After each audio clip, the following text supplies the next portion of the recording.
आपल्या देशात आणि जगात एक नंबरची पार्टी कोणती आहे? कमळाबाई. जगात देशात तर एक नंबर आहे, आता जगात सुद्धा आहे का नाही एक नंबर? आता ते एक नंबर असणाऱ्या पार्टीला जर खरीच त्या पार्टीची ताकद असती तर उद्धव ठाकरे साहेबांची सेना फोडायची गरज पडली असती हो. बरं फोडली कशी? एकनाथ शिंदे फोडली कशी सेना?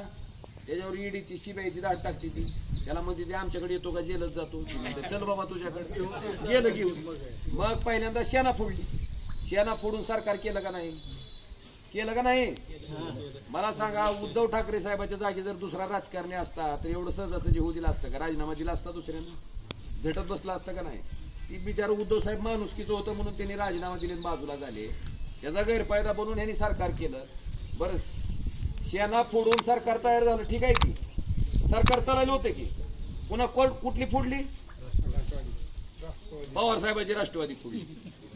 काय म्हणून फोडली? म्हणले 70,000 कोटीचा घोटाळा केला म्हणले. कोणी? अजित पवारनं. आणि ती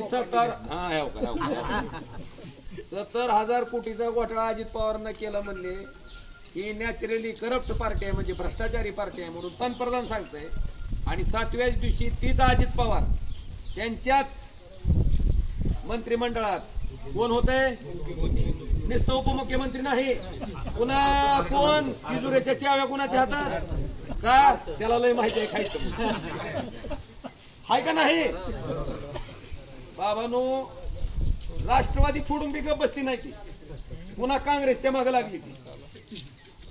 अशोक चव्हाण म्हणले आदर्श घोटाळा आहे, तिली तो माया नव्हता का? लागला सगळ्या पैशाचा हितोप द्यावाच दे. आणि आमच्याकडे आलं की कुठलाही हितोप मारणार. त्या अशोक चव्हाणावर आरोप केला, त्याला घेतलं तिकडं. काय केलं? लगेच खासदार.